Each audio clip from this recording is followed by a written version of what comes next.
जिसके घर में अगर कोई व्यक्ति पढ़ भी नहीं पा रहा है शुरुआत में, अगर सिर्फ घर में गीता भागवत रखेगा, ऑटोमेटिकली घर में ऐश्वर्य, घर में जो भी सुख शांति है सब प्रदान होगा। काम वासना, कभी क्रोध वासना, कभी ईर्ष्या, एंगर, एनवी, जेलसी, तो व्यक्ति कभी शांत नहीं हो सकता। 10 लाख गवा दिया, नुकसान हो गया, कुछ प्रॉब्लम नहीं है, पर एक क्षण गवा दिया, आप 10 लाख क्या 10 करोड़ भी दोगे, वो एक सेकंड वापस नहीं आएगा। समय भगवान का एक शक्ति है। देखिए, हम समय को देख नहीं सकते, पकड़ नहीं सकते, पर समय का ये जो साइकिल है, चक्र है, वो चलता रहता है।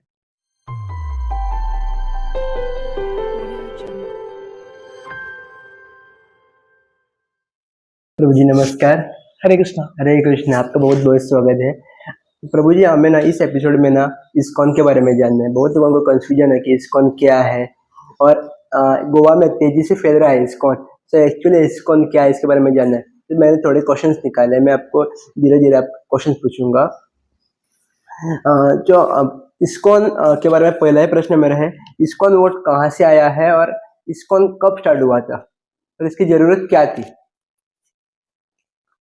तो सर्वप्रथम ये शो पे आने के लिए बहुत बहुत धन्यवाद। तो इस्कॉन, श्रील प्रभुपाद जो इस्कॉन के फाउंडर आचार्य हैं, इन द ईयर 1965 प्रभुपाद ने अमेरिका में ये सोसाइटी को रजिस्टर किया था। एक्चुअली ये इस्कॉन गौड़ या वैष्णव संप्रदाय का भाग है। वैष्णव संप्रदाय अर्थात जहाँ पे भक्त जो हैं विष्णु की आराधना करते हैं। तो 4 प्रमुख वैष्णव संप्रदाय हैं: श्री संप्रदाय, ब्रह्म संप्रदाय, रुद्र संप्रदाय, कुमार संप्रदाय, जो सृष्टि के शुरुआत से ही चल रहा है। इसलिए हमारे धर्म को सनातन धर्म बोलते हैं। सनातन का अर्थ है इसका कुछ शुरुआत का डेट नहीं है, सृष्टि के शुरुआत से ही ये वैष्णव धर्म जो है, भगवान का भक्ति, इसका प्रचार हो रहा है। तो इस्कॉन बेसिकली ब्रह्म संप्रदाय है। इसकी शुरुआत ब्रह्मा जी से होती है। भगवान कृष्ण ज्ञान ब्रह्मा जी को देते हैं, ब्रह्मा जी नारद, नारद व्यासदेव, ऐसा करके गुरु शिष्य परंपरा से श्रील प्रभुपाद तक आता है। तो श्रील प्रभुपाद अमेरिका जाने से पहले भारत में प्रभुपाद ने लगभग 30-40 साल प्रयास किया यहाँ पे प्रचार करने के लिए। पर भारत के लोगों का एक दृष्टिकोण था कि उनको लग रहा था गीता भागवत तो हमको पता ही है, इसको फॉलो करने की क्या जरूरत। तो कोई ये मैसेज को गंभीरता से नहीं ले रहा था। तो प्रभुपाद को लगा कि भारत के लोगों को चेंज करने का एक ही तरीका है, अमेरिका में जाके वहां पे प्रचार करो। जब भारत के लोग देखेंगे कि अमेरिकन लोग भक्ति स्वीकार कर रहे हैं, जो एक्चुअली मूल्यता भारत का ही है, तो ग्रेजुअली भारत के भी लोग लेंगे। तो ये विचार से प्रभुपाद 1965 में अमेरिका गए और उन्होंने ये सोसाइटी को रजिस्टर किया, international society for Krishna consciousness. और तब से ये कृष्ण भक्ति का जो प्रचार है, गीता का प्रचार है, ये संस्था के माध्यम से पूरे दुनिया में हो रहा है। और भारत में भी एक बहुत बड़ा क्रांति हुआ है, जहाँ पे इतने सारे लोग श्रील प्रभुपाद के प्लान के अनुसार अभी भक्ति को थोड़ा गंभीरता से ले रहे हैं। भारत में तो प्रचार हो रही है, ये 5-6 सालों में गोवा में बहुत प्रचार हो रहा है इस्कॉन का। इसका मेन रीजन क्या है? तो गोवा में हमारा इस्कॉन का प्रचार ऐसा नहीं कि सिर्फ 4-5 सालों में शायद बढ़ रहा होगा, पर हमारा लगभग 20-22 साल से प्रचार का कार्य चल रहा है। धीरे धीरे, कुछ भी संस्था तुरंत बढ़ता नहीं है, धीरे धीरे उसका एवोल्यूशन, ग्रोथ होता है और एक समय के बाद वो ग्रोथ दिखने लगता है। तो ये पिछले सालों में इतना तेजी से क्यों बढ़ रहा है, इसके 2-3 कारण है। एक है गोवा ऐसा जगह है जहाँ पे अलग अलग सिटीज हैं, अलग अलग टाउन्स हैं। तो हमने हर एक जगह पे एक कमेटी बनाया है जहाँ पे भक्त वहाँ के प्रचार के कार्य को संभालते हैं। तो क्योंकि सबको अभी उत्तरदायित्व तो मिल रहा है, डिसेंट्रलाइजेशन हो रहा है पावर का, और सबको इन्वॉल्वमेंट हो रहा है, तो ग्रेजुअली हर भक्त हर एक एरिया में चाहते हैं और कोशिश भी कर रहे हैं कि प्रचार बढ़े। और तो थोड़ा बहुत हेल्थी कंपटीशन भी है अलग अलग सेंटर्स के बीच में। तो हर वक्त अपना अपना फेस्टिवल्स कर रहे हैं, प्रचार कर रहे हैं। तो डेफिनेटली ये सिस्टम की वजह से जो हमारे बॉम्बे के सीनियर भक्तों ने एस्टैब्लिश किया है, उसकी वजह से लास्ट 5-6 सालों में गोवा में प्रचार का कार्य काफी तेजी से बढ़ता हुआ दिख रहा है। प्रभु जी, आपने अभी बोला कि भक्त है, उससे भक्त और भक्ति में एक्चुअली फर्क क्या है? ऐसे लोग दिखाते हैं वो भक्ति है कि एक्चुअली भक्ति क्या है? हाँ, तो भक्ति का डेफिनेशन है अन्याभिलाषिता शून्यम ज्ञान कर्मादि अनावृतम अनुकूलेन कृष्णानुशीलनम भक्तिर उत्तमम। भक्ति के अलग अलग डेफिनेशंस हैं। ये डेफिनेशन जो है श्रील रूप गोस्वामी जो हमारे परंपरा के बहुत महान आचार्य हैं, उन्होंने दिया है। शुद्ध भक्ति, उत्तम भक्ति का अर्थ है जहां पे हम जो भी कार्य करते हैं भगवान कृष्ण के संतुष्टि के लिए। कि दुनिया में अल्टीमेटली हर व्यक्ति स्वार्थी है, अपने लिए जीता है। तो भक्ति का डेफिनेशन है हमारे इंद्रियों को, भगवान ने हम सबको इंद्रिय दिया है, शक्ति दिया है, मन दिया है, बुद्धि दिया है, वो भगवान की सेवा में अर्पण करना।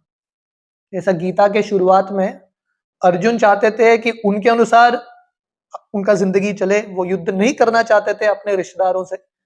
पर जब वो गीता सुनते हैं, अर्जुन का एक कंक्लूजन आता है, करिष्ये वचनम तव, हे भगवान कृष्ण अभी मैं आपके इच्छा के अनुसार अपना जिंदगी बिताऊंगा। सो दैट इज भक्ति। हाँ, भगवान की सेवा करना।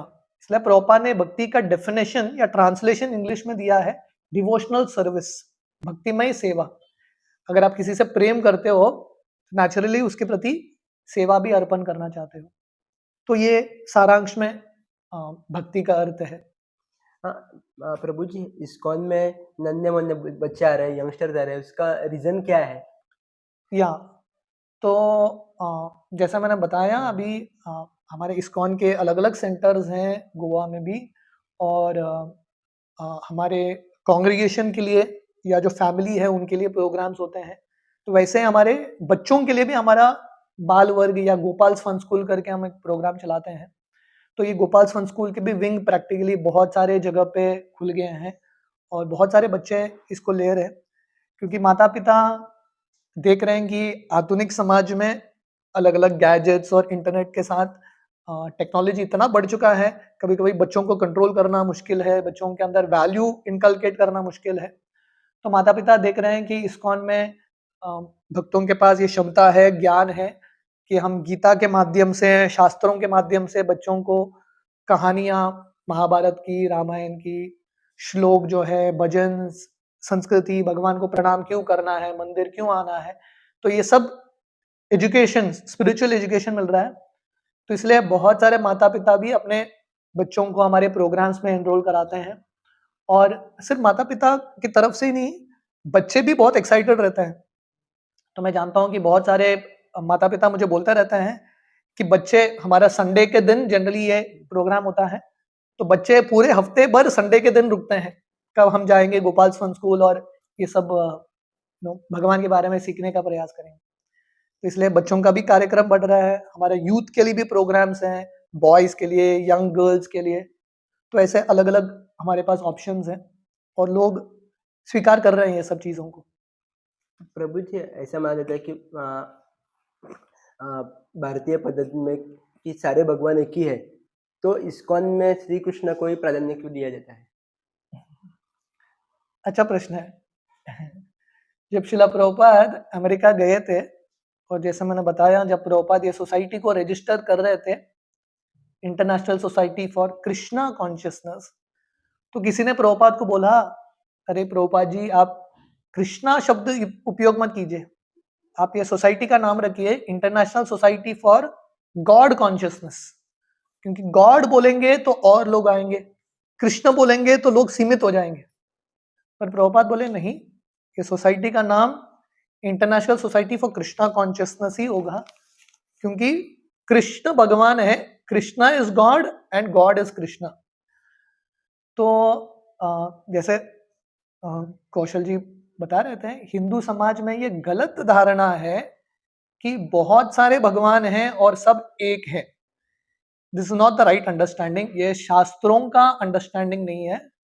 शास्त्रों का अंडरस्टैंडिंग है भगवान एक ही होते हैं, बहुत नहीं होते, भगवान के अवतार हो सकते हैं विष्णु के, पर हर देवता भगवान नहीं है, राइट। तो जैसे एक वृक्ष होता है, वृक्ष का जड़ होता है, रूट, और वृक्ष के अलग अलग फल, पत्ते, अलग अलग चीज होते हैं। तो अभी वृक्ष को पानी डालना है तो अब वृक्ष के जड़ में ही आप पानी डालते हो। तो शास्त्र बहुत क्लियर है कि कृष्ण जड़ है देवताओं के, तो इसलिए कृष्ण की आराधना करेंगे, ऑटोमेटिकली सभी देवी देवता प्रसन्न हो जाएंगे। और शास्त्रों में बहुत सारे श्लोक हैं, गीता जो सनातन धर्म के लोगों के लिए, हिंदुओं के लिए सबसे महत्वपूर्ण पुस्तक है, उसमें तो भगवान कृष्ण बहुत क्लियरली बताते हैं, अहम सर्वस्य प्रभवो मत्तः सर्वम प्रवर्तते इति मत्वा भजन्ते मां बुधा भाव समन्विता। भगवान बताते हैं कि पूरा भौतिक दुनिया, आध्यात्मिक दुनिया मेरे से ही आता है। मत परतरम नान्यत किंचिदस्ति धनंजय। भगवान कृष्ण बताते हैं मेरे अलावा और दूसरा कोई नहीं है जो सृष्टि का धारण कर रहा है। तो आप कौन सा भी शास्त्र पढ़ोगे, एक पुस्तक है जिसका नाम है ब्रह्म संहिता, जो ब्रह्मा जी उल्लेख करते हैं। तो ब्रह्म संहिता का ये बहुत प्रसिद्ध श्लोक है, ईश्वर परम कृष्ण सच्चिदानंद विग्रह अनादिर आदिर गोविंद सर्व कारण कारणम। ब्रह्मा जी भी देवता हैं, पूरे सृष्टि का निर्माण ब्रह्मा जी ने किया है, पर ब्रह्मा जी का भी यही कंक्लूजन है। ब्रह्मा जी बताते हैं ईश्वर परम कृष्ण, ब्रह्मा जी भी ईश्वर हैं, पर परम ईश्वर कौन है? कृष्ण सच्चिदानंद विग्रह। और ऐसे कृष्ण का शुरुआत नहीं है, पर वो सब चीजों के शुरुआत है, सर्व कारण कारणम। ऐसे बहुत सारे श्लोक हैं भागवतम में। शिवजी पार्वती जी को बताते हैं आराधनाम सर्वेशाम विष्णुर आराधनाम परम। सब आराधना में से सबसे सर्वश्रेष्ठ आराधना है विष्णु का आराधना या कृष्ण का आराधना। तो हमारे अंदर ये गलत धारणा रहता है कि सब एक हैं, आप किसी की भी पूजा करो, एवरीथिंग इज वन, राइट।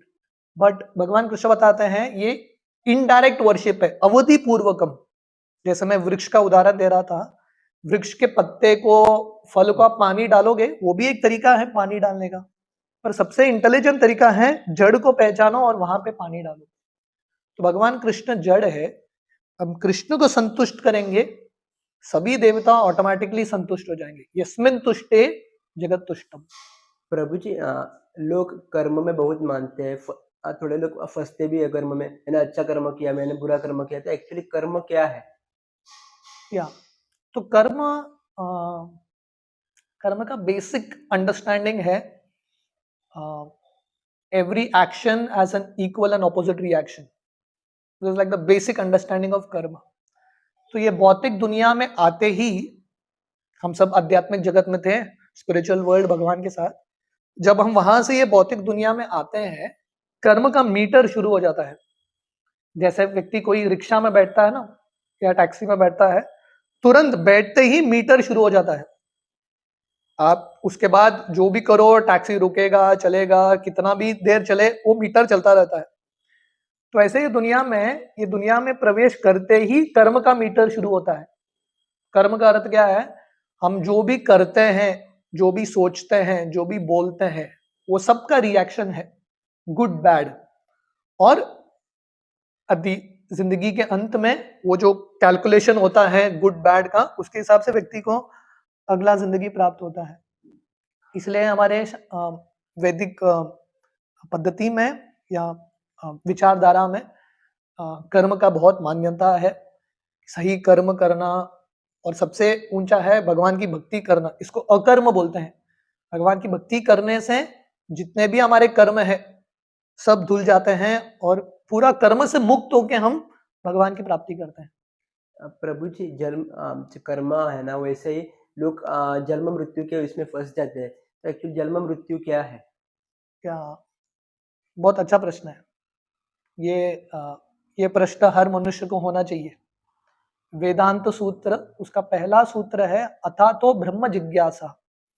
हर व्यक्ति को ये प्रश्न पूछना चाहिए, जन्म क्या है, मृत्यु क्या है, जन्म के पहले मैं कहाँ था, मृत्यु के बाद मैं कहाँ जाऊंगा। ये सब का प्रश्न पूछना बहुत इंपॉर्टेंट है। नहीं तो हम जिंदगी ऐसे ही जीते हैं, देखते हैं कि सब जगह मृत्यु हो रहा है, कोई ना कोई मर रहा है, पर हम गंभीर नहीं बनते ये प्रश्नों का उत्तर प्राप्त करने के लिए। तो बहुत अच्छा प्रश्न है। तो आत्मा जो अमर है, हम सब आत्मा है, ये शरीर नहीं है, भगवान के अंश है। पर जब ये भौतिक दुनिया में आते हैं, हमको एक भौतिक शरीर मिलता है, और ये शरीर भौतिक कुछ भी चीज हो, उसका एक शुरुआत है और अंत है। आध्यात्मिक चीज का शुरुआत भी नहीं है, अंत भी नहीं है, इटर्नल है। पर ये भौतिक शरीर का, ये भौतिक दुनिया में किसी भी चीज का एक शुरुआत और अंत होता है। तो जब शरीर मिलता है व्यक्ति को, अच्छा शरीर हो या बुरा शरीर हो, राजा का शरीर हो या भिखारी का शरीर हो, कुछ भी शरीर हो, पर शरीर का शुरुआत और अंत होता ही है। और जब शरीर का अंत होता है, जैसे मैं बता रहा था, अगर वो व्यक्ति ने भक्ति नहीं किया तो उसके कर्म के अनुसार उसको और एक शरीर की प्राप्ति होती है। भगवान कृष्ण गीता के 8वें अध्याय में बताते हैं, यम यम वापि स्मरन भावाम त्यजति अंत कलेवरम तम तम एवति कौन्तेय सदा तद भाव भाविता। भगवान बताते हैं, अंत समय पे हम जो भी स्मरण करते हैं, जो भी हमारा विचारधारा रहता है, उसके अनुसार और एक शरीर मिलता है। पुनरपि जननम पुनरपि मरणम पुनरपि जनरे जठरे शयनम। शंकराचार्य वर्णन करते हैं, यही हमारा भौतिक दुनिया में प्रोग्राम है। फिर से जन्म लेना, जन्म लेने के बाद मरण तो होगा ही, मरण के बाद फिर से और एक किसी माँ के गर्भ में जन्म। जब तक हम ये साइकिल से, ये संसार के चक्र से मुक्त नहीं होते।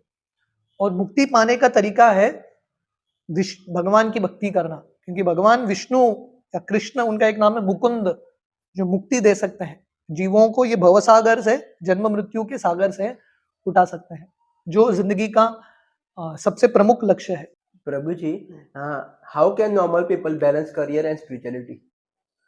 यस, करियर और स्पिरिचुअलिटी डेफिनेटली बैलेंस हो सकता है। बहुत सारे लोगों का ये गलत धारणा रहता है कि हमने स्पिरिचुअल पाथ को अपना लिया तो करियर, एम्बिशन सब छूट जाएगा। ऐसा नहीं है कि आप मटेरियली आपको फेलियर होना है, नहीं, आप मटेरियली भी बहुत सक्सेसफुल बन सकते हो। सबसे बढ़िया उदाहरण है अर्जुन का। अर्जुन भगवान कृष्ण के महान भक्त थे, स्पिरिचुअलिटी को भी अपनाया उन्होंने, और सबसे शक्तिशाली योद्धा उस समय के, वेरी पावरफुल। हनुमान जी का उदाहरण है, भगवान राम की भक्ति भी कर रहे हैं और सेवा में भी सबसे बढ़िया, परफेक्ट इन एवरीथिंग। तो भक्त मतलब definitely you can become successful materially also, balance कर सकते हैं। पर सबसे इंपॉर्टेंट है कृष्ण को प्राधान्य स्थान देना, ये विश्वास के साथ कि अगर हम, कृष्ण ने हमको समय दिया है, बुद्धि दिया है, क्षमता दिया है, अगर हम कृष्ण को चुनेंगे, जैसे कुरुक्षेत्र के रणभूमि में दुर्योधन ने कृष्ण के सेना को चुना और अर्जुन ने कृष्ण को चुना, और क्योंकि अर्जुन ने कृष्ण को चुना, भगवान कृष्ण के मदद से अर्जुन सफल हो पाया। तो वैसे हम सबकी जिंदगी में जो अलग अलग संघर्ष है, अगर हम कृष्ण को चुनेंगे, कृष्ण को चुनेंगे का अर्थ है कृष्ण के भक्ति को प्राधान्य स्थान देंगे, ऑटोमेटिकली मटेरियल सक्सेस भी, भगवान जो है, बुद्धि है, क्षमता है, ऐश्वर्य है, भगवान प्रदान करेंगे। प्रभु जी, आप भी टाइम को बहुत फॉलो करते हैं, तो एक्चुअली टाइम का महत्व क्या है? एक्चुअली टाइम है क्या? बहुत अच्छा प्रश्न है। तो गीता में 4-5 महत्वपूर्ण विषय के बारे में वर्णन आता है। एक तो परमात्मा, दूसरा है आत्मा, जीव के बारे में, भगवान के बारे में, कर्म के बारे में, काल के बारे में और प्रकृति के बारे में। ये 5 विषय है गीता का। उसमें से एक है काल, टाइम। तो जब भगवान कृष्ण अर्जुन को कुरुक्षेत्र के रणभूमि में विराट रूप दिखाते हैं, विशाल विराट रूप जो बहुत डरावना था, कृष्ण के अलग अलग मुख में अलग अलग लोग प्रवेश कर रहे थे, अग्नि निकल रहा था इत्यादि। तो अर्जुन डर जाते हैं और कृष्ण को पूछते हैं, भगवान आप कौन हो? तो भगवान कृष्ण बोलते हैं, कालोस्मि भरतश्रभ। हे अर्जुन, मैं काल हूं। इसका अर्थ क्या है? काल, समय, भगवान का एक शक्ति है। देखिए, हम समय को देख नहीं सकते, पकड़ नहीं सकते, पर समय का ये जो साइकिल है, चक्र है, वो चलता रहता है, इट कीप्स गोइंग। इसलिए चाणक्य पंडित बताते हैं, अगर आपने 10 लाख गवा दिया, नुकसान हो गया, कुछ प्रॉब्लम नहीं है, पर एक क्षण गवा दिया, आप 10 लाख या 10 करोड़ भी दोगे, वो एक सेकंड वापस नहीं आएगा। और मनुष्य जिंदगी दुर्लभो मानुषो देहो देहिनम शनुभंगुरा, ये मनुष्य जिंदगी बहुत दुर्लभ है। 84 लाख योनि में भ्रमण करने के बाद मिलता है, पर मनुष्य जिंदगी का समय बहुत लिमिटेड है, सीमित है। Time is running very fast, right. कैसे दिन बीतते हैं, कैसे हफ्ते बीतते हैं, कैसे महीने बीतते हैं, कैसे साल बीतते हैं, समझ में नहीं आएगा। और देखते देखते हम जिंदगी के अंत तक पहुंच जाएंगे। इसलिए बुद्धिमत्ता है समय का उपयोग सही रूप से करना। और जैसे मैं बता रहा हूं, सही उपयोग करना का अर्थ क्या है? समय अल्टीमेटली भगवान ने दिया है, भगवान का शक्ति है, भगवान कभी भी ले सकते हैं हमारे आयु को। तो जितना समय दिया है भगवान ने, जितना हो सके भगवान की भक्ति करना। अगर ये करेंगे तो हम ऐसे एक स्थान पे जाएंगे, भगवान के धाम, जहां पे समय नहीं है, नो टाइम। नो टाइम का अर्थ है एवरीथिंग इज इटर्नल, शाश्वत रूप से हम वहां पे रह सकते हैं। तो ये समय का सरल एक अंडरस्टैंडिंग है। प्रभु जी, ज्ञान का बहुमूल्य माना जाता है। एक्चुअली ज्ञान का दान करना एक्चुअली मतलब क्या होता है? ज्ञान का दान करना मतलब लोगों को ये ज्ञान प्रदान करना, गिविंग नॉलेज टू अदर्स। भगवान कृष्ण के धरातल पे आते हैं, उसका एक प्रमुख कारण है कि भगवान कृष्ण मनुष्य समाज को ज्ञान देना चाहते हैं, गीता का। क्योंकि जब तक व्यक्ति अज्ञान में जीता है, उसको पता नहीं क्या सही है क्या गलत है, ऐसा व्यक्ति गलत कार्य करता रहता है। तो ज्ञान होना बहुत इंपॉर्टेंट है, knowledge, what is right what is wrong. जैसे व्यक्ति अंधेरा है, कमरे में है, उसको समझ में नहीं आएगा क्या है कहाँ पे है, पर अगर कोई लाइट डालेगा ना, ऑटोमेटिकली एवरीथिंग बिकम्स क्लियर। तो कृष्ण का गीता वो प्रकाश की तरह है। भगवान आते हैं ये गीता का ज्ञान देने के लिए। और भगवान कृष्ण गीता के अंत में बताते हैं, जो भी व्यक्ति ये ज्ञान का दान करता है, मतलब दूसरों को गीता बांटता है या गीता के बारे में समझाता है, भगवान कृष्ण बताते हैं ऐसा व्यक्ति मेरे लिए सबसे ज्यादा प्रिय है। मतलब भगवान के निकट जाना है तो ये ज्ञान का प्रचार करना बहुत इंपॉर्टेंट है। तो ये दुनिया में हर व्यक्ति पीड़ित है किसी ना किसी कष्ट से, और सब जो कष्ट है उसका मूल कारण है, root cause of all problems, कि हम ये ज्ञान को समझ नहीं पा रहे हैं। तो जब हम ज्ञान को समझेंगे ना, जिंदगी क्या है, हमको कैसे बीतना है ये जिंदगी में, जिंदगी का लक्ष्य क्या है, all these things we will understand. एक क्लैरिटी आएगा जिंदगी में। प्रभु जी, बहुत लोगों का मान्यता है कि उनको पता है कि गंदी आदतें क्या होती है, सब सब पता है उनको, लेकिन वो छोड़ नहीं पाते। तो एक्चुअली वो कैसे छोड़ सकते हैं गंदी आदतें उनकी? या तो बहुत महत्वपूर्ण प्रश्न है कि बहुत बार हमको पता है कुछ चीज गलत है, फिर भी कंट्रोल कर नहीं पाते हैं, उसी दिशा में जाते रहते हैं जानते हुए कि गलत है। तो गीता के तीसरे अध्याय में अर्जुन का भी यही प्रश्न था। अर्जुन भगवान कृष्ण को पूछते हैं कि भगवान, कौन सा वो वेग है जो जीव नहीं चाहता गलत कार्य करे, फिर भी कुछ तो एक फोर्स है जो हमको पुश कराता है। तो भगवान कृष्ण बताते हैं, काम येष क्रोध येष रजो गुणो समुद्भव। हे अर्जुन, ये काम है, लस्ट, इच्छा, भौतिक इच्छा, इसके वजह से व्यक्ति अलग अलग गलत कार्य करता है, राइट। और रजोगुण समुद्भव, ये गलत कार्य, ये जो काम वासना है कहां से आता है? रजोगुण, मोड ऑफ पैशन। तो प्रभुपाद वर्णन करते हैं, जैसे दूध होता है ना, दूध, दूध में आप कुछ कट्टा चीज डालो वो दही बन जाता है। तो वैसे हम सबके हृदय में एक्चुअल शुद्ध प्रेम है, सबका हृदय शुद्ध है, पर जब हम ये भौतिक दुनिया में आते हैं, भौतिक दुनिया के संपर्क से ये गलत हैबिट्स या गलत विचार आने लगते हैं। इसलिए हमको क्या करना है? फिर से शुद्ध बनना है, हृदय को शुद्ध बनाना है। और शुद्ध बनाने का तरीका है भगवान का हरिनाम, भगवान का कथा, चेतो दर्पण मार्जनम। जब हम ऑटोमेटिकली शुद्ध बनेंगे, जब हृदय शुद्ध बनेगा, ये सब गलत विचार, ये गलत हैबिट्स धीरे धीरे छूट जाएंगे। इसलिए सत्संग में आना बहुत इंपॉर्टेंट है। सत्संग में आके हम बच सकते हैं, क्योंकि ये दुनिया में सब लोग संग दे रहे हैं, पर ये सब असत्संग है। ये दुनिया के लोगों के संग में रहेंगे, मोबाइल देखेंगे, ये अलग अलग चीज देखेंगे, गलत विचार तो आएंगे ही, नेचुरल रॉन्ग हैबिट्स में व्यक्ति फंसेगा। इसलिए सत्संग में जब आएंगे, धीरे धीरे हम सभ्य बनेंगे, कल्चर्ड बनेंगे। तो सत्संग बहुत महत्वपूर्ण है अगर हमको ये सब गलत आदत से बच के रहना है तो। प्रभु जी, बहुत लोग प्रचार में, कीर्तनों में मन की शांति के ऊपर बहुत सारी बातें करते रहते हैं, तो एक्चुअली मन की शांति क्या होती है? मन की शांति जैसे मैं बता रहा था, जहाँ पे ज्यादा भौतिक इच्छाएं नहीं है, व्यक्ति के अंदर दूसरों को मदद करने का इच्छा है, सेवा का भाव है, राइट, सरल जिंदगी है, सरल हृदय है, ऐसा व्यक्ति को बोलते हैं कि इसको मन की शांति है। जिसके मन में हमेशा कुछ न कुछ इच्छा चलता रहता है, कभी काम वासना, कभी क्रोध वासना, कभी ईर्ष्या, एंगर, एनवी, जेलसी, तो व्यक्ति कभी शांत नहीं हो सकता। सो डेफिनेटली हर व्यक्ति को शांति प्राप्त करना है, और शांत होने का तरीका है, जब हम भगवान को हमारे जिंदगी में लाएंगे ना, तो ऑटोमेटिकली ये सब इच्छाएं शांत हो जाते हैं।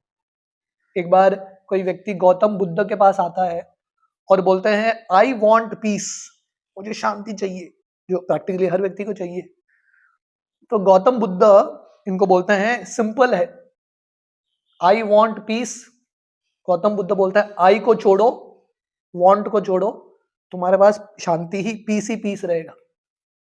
हम बोलते हैं आई वॉन्ट पीस, पर पीस के मार्ग में जो अड़चन है, दो चीज है, आई अहंकार, और दूसरा है डिजायर, इच्छा, वांट। तो जब हम अहंकार को कम करेंगे और इच्छाओं को कम करेंगे, भगवान केंद्र में रखते हुए, तब व्यक्ति एक्चुअली शांत हो सकता है। प्रभु जी, श्रीमद् भागवतम और भगवत गीता में क्या अंतर है? बहुत अच्छा प्रश्न है। तो भगवत गीता वो है जो भगवान ने बोला, जो भगवान ने कहा, व्हाट गॉड स्पोक, उसको भगवत गीता। गीता का अर्थ है गीत या सॉन्ग या संदेश, और भगवत का अर्थ है भगवान का संदेश, भगवान का गीत, भगवान के वचन, तो वो गीता है। और भागवत वो है जो भगवान ने किया, भगवान के लीलाओं के बारे में वर्णन, भगवान के भक्तों के बारे में, भगवान के भक्तों का भगवान के साथ संबंध कैसा आदान प्रदान होता है, उसका वर्णन है। So Gita is what God spoke and Bhagavatam is what God did. भगवान के अलग अलग अवतारों के बारे में वर्णन भागवतम में आता है, और दोनों पुस्तक प्रश्न उत्तर पे आधारित है। गीता जो है, अर्जुन भगवान कृष्ण को प्रश्न पूछते हैं और भगवान कृष्ण उत्तर देते हैं। और भागवतम अर्जुन के पोते थे परीक्षित महाराज, जो प्रश्न पूछते हैं सुखदेव गोस्वामी को, जो व्यासदेव के पुत्र हैं, और सुखदेव गोस्वामी उत्तर देते हैं, और वो प्रश्न उत्तर भागवतम के रूप में आता है। तो गीता अगर ग्रेजुएट स्टडी है, भागवतम पोस्ट ग्रेजुएट स्टडी है। जहाँ पे गीता समाप्त होता है, वहां पे भागवतम शुरू होती है, राइट। तो भागवतम काफी विशाल ग्रंथ है, पर ये दो पुस्तक, गीता भागवत, मनुष्यों के लिए सबसे इम्पोर्टेंट पुस्तक है, जिंदगी जीने के लिए, जिंदगी का लक्ष्य हमेशा सामने रखने के लिए, भगवान की भक्ति करने के लिए। तो ये दोनों पुस्तक में समानता और भिन्नता है, पर अल्टीमेटली दोनों पुस्तक का लक्ष्य एक ही है, कि व्यक्ति को भगवत धाम की ओर लेके जाना। प्रभु जी, मेरे माइंड में अभी एक क्वेश्चन जा रहा है, भगवत गीता का प्रचार बहुत ज्यादा होता है, भागवतम का नहीं हो रहा है, ऐसे क्यों? भागवतम का भी हम कर रहे हैं। अभी आने वाले 2 दिन में भद्र पूर्णिमा का उत्सव है। भद्र पूर्णिमा के दिन भागवतम भेंट देना बहुत शुभ माना जाता है। तो जैसे आप बोल रहे हो सही है, उतने सारे लोग भागवतम को नहीं जानते हैं, तो इसलिए हमारा कर्तव्य है भागवतम पढ़ना और इसका प्रचार करना। श्रील प्रभुपाद, ये इस्कॉन, जैसा हमने शुरुआत में डिस्कस किया कि इस्कॉन अभी इतना फैल रहा है, इस्कॉन की शुरुआत हुई है भागवतम से।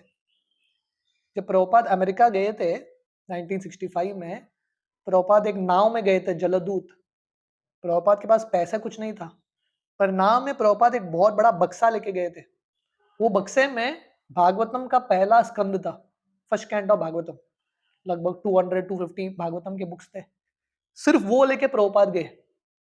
और ये भागवतम के बांटने के आधार पे, ये प्रचार के आधार पे ये इस्कॉन संस्था खड़ा हुआ है। तो इस्कॉन में भागवतम का बहुत मान्यता है, और जितना हम भागवतम का प्रचार करेंगे, स्पेशली अभी भद्र पूर्णिमा आ रहा है, तो सब लोग प्रयास कर सकते हैं।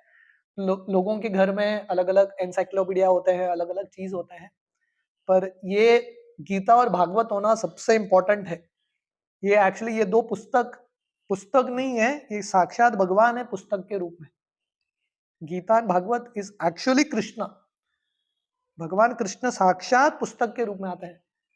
तो अगर घर में अगर हम विग्रह की स्थापना कर रहे हैं तो पूजा करते हैं, तो वैसे ये गीता भागवत एक्चुअली भगवान ही है, ये पुस्तकों के रूप में। तो जिसके घर में अगर कोई व्यक्ति पढ़ भी नहीं पा रहा है शुरुआत में, अगर सिर्फ घर में गीता भागवत रखेगा, ऑटोमेटिकली घर में ऐश्वर्य, घर में जो भी सुख शांति है, सब प्रदान होगा। तो ये शो के माध्यम से हम सब, हमारा रिक्वेस्ट है कि आप सब लोग गीता भी रखिए, घर में पढ़िए, और उसके साथ साथ डेफिनेटली भागवत को भी लेके आइए आपके घर में। आपकी जिंदगी का बहुत कल्याण होगा। प्रभु जी, आपका बहुमूल्यवान वक्त देने के लिए शुक्रिया, और आपने इतनी सारी हमें नॉलेज दी, इतना सारा हमें सब कुछ समझाया। ज्ञान का महत्व क्या, स्पिरिचुअल पाथ क्या होता है, इस्कॉन क्या है एक्चुअली, इस्कॉन में लोग कैसे जुड़ सकते हैं, इस्कॉन में आने के बाद लोगों का जिंदगी कैसे बदल सकती है, आपने सारी चीजें बताने के लिए बहुत बहुत धन्यवाद। Thank you. Hare Hare Krishna. Krishna. Hare Krishna.